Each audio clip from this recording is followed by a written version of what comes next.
So, we've got a busy weekend of Premier League action coming for you. We've got 5 commentaries across 5 Live. In fact, starting Newcastle versus Luton at 3 o'clock, and that's at St James's Park. Big weekend for the bottom 3, all at home. So, Everton hosting Spurs, Burnley welcoming Fulham, and Sheffield United have got Villa coming to Bramall Lane. So let's speak to fans of each. Natalie Bromley hosts the Burnley podcast, No Nay Never. Warren Doyle, Everton fan, contributes to the Blue Room podcast. And we got Jimmy Smith with us as well. Sheffield United fan, presents the Blades Ramble YouTube channel. Jimmy Smith, I'm thinking of the legendary keyboard player, Jimmy. Morning to all of you, by the way. Good morning. Good morning. Right, who to start with? Well, let's start with you, Natalie, seeing as I mentioned you first. I don't know, did you think it was going to be this hard in the Premier League? You know, how is this season comparing to what you were imagining it might look like, given how great you were last season? Yeah, it's utterly miserable, and I'm not going to lie, I'm kind of counting down the days until it's over. No, I didn't expect it to be this difficult. I think 2 things. Number one, the massive steps that we made last season in terms of progression as a club filled me with optimism that we were evolving into a side that could compete in the Premier League and could compete in the market for the kind of players we want. But also, I was quite surprised in how much the standard had improved in the Premier League in just 12 months of being missing from it. That took me by surprise. It gets stronger every year, I know that, but we were only gone 1 year, and I came back, and the easier points in the league against the sides that have finished in the middle are no longer there anymore. Thing is, you don't want to just be a forever yo-yo club, do you? No, at some point you need to get up and sit up, which is what we did the last time when we went of course, in 2014. you were there for ages, yeah. We were there for a long time. Now, we were always sort of treading water a little bit, but that's why I thought we'd moved.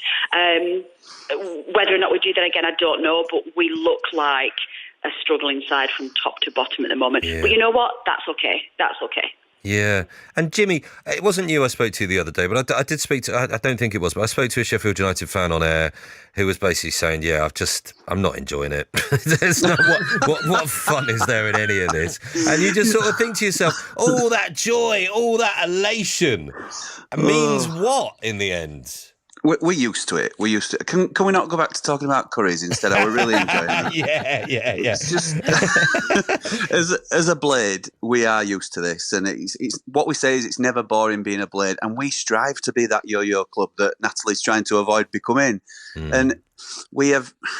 It's not been a great season for us. It didn't work out for Paul Heckingbottom. We're all absolutely delighted that Chris Wilder's back, and to say he gives us a fight, I think he's coming too late to give us a fighting chance this season. It's still obviously mathematically possible, but I think he's going to be the man to lead us forward. I'm confident that we've got the right man at the helm. We had a lot of ageing players, and we've still got a few ageing players that we're looking to evolve the squad, and hopefully in the longer term we'll be a better off club for it, and hopefully come back fighting in 18 months' time. And do you sit there, Warren, and think, hang on a minute, what?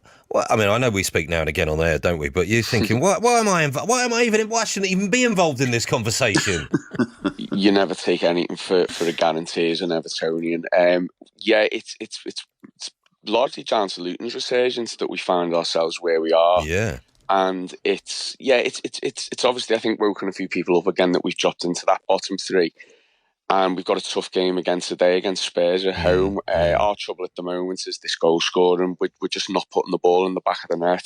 I watched the game the other night against Fulham, and I thought we did all right. I thought we played quite well considering our poor performance in the FA Cup against Luton. But we're just really struggling in front of goal. And the old adage is if you don't score, then you're going to find yourself in trouble in any league. And I think that's what our problem's been. I'm still fairly confident in the second half of the season that we've got enough to pull ourselves away and try and creep up that league. We've proven we can do. We had a spell before Christmas where we won 4 games in a row. And I think we've got it in the squad to do that again.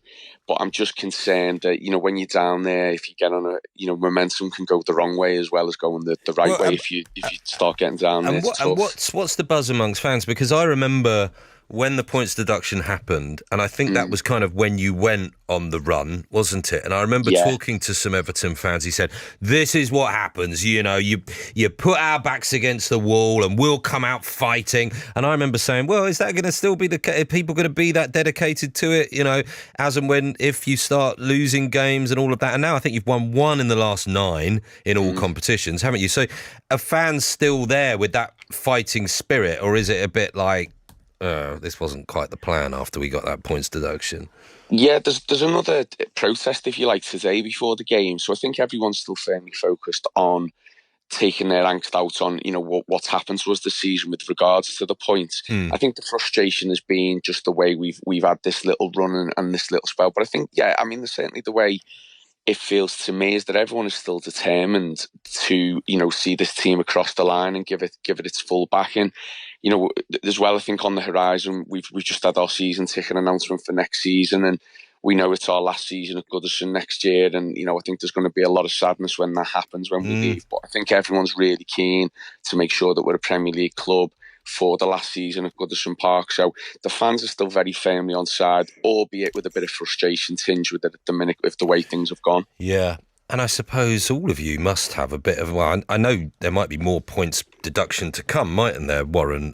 But I guess, Natalie, Jimmy, you must be looking at the situation with Forest and thinking, might that be the thing that helps us out in the end, Natalie? I don't want any false hope, though. I think it's one of those that if there's another point deduction for Everton and one for Forest as well, and suddenly you've got the hope of survival, you just think, oh gosh, please don't prolong the agony. Listen, as a selfish football fan, you want to be there on merit. You don't necessarily want to benefit from somebody else's misery. What I want to see this club is actually getting into a fight in the Premier League, and these players learning how to play in it, not just survive through default. So I think there is a valuable lesson here that company and his players need to learn about how to actually play in this league. That to me is more important, I think. Yeah. I'd respectfully disagree with that, Natalie. I will take any form of survival that we can get. He's honest. You got to respect the honesty. I started down that route. We'd like to do it the right way. We want to be honest about it. No, if it comes from a point deduction for Everton and Forest, we'll take it. We'll take it at this point. The one person who's not laughing here is Warren. Oh, poor Warren. Sorry, Warren. Yeah, no offence, pal. I've got nothing to laugh about. No, do you know what I mean? I really understand what both sets of fans are saying, but it's not fair on you two guys either, because, you know, say for argument's sake we get them points back, the little bit of maybe hope that you had, or what brought you into the fact that Luton. I mean, look at Luton now. If we get them 10 points back, how are they? Jimmy, just before you go, because you've not had that much of a chance, but you know, Luton, are you guys just think how come they're doing it? What's going on here?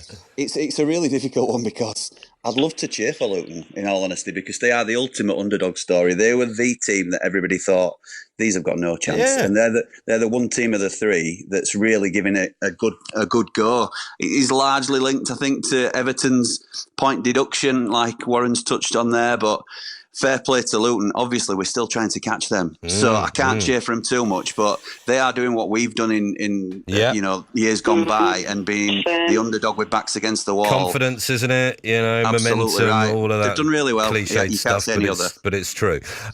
Okay, guys, let's see. I'll be thinking of you all as we go into the games. I probably won't be. It feels like a support group that we've set up here between the three Let's of you. meet again. Can we have curries? So, we're going to curry next week. We'll meet again, same time, same place. Yeah, we'll see you at the lane tonight. Yeah, excellent. Good All work, right. team. Okay. Cheers, guys. Thanks again. Appreciate it. Thanks Cheers. for Ta-da. Thank you. Bye-bye.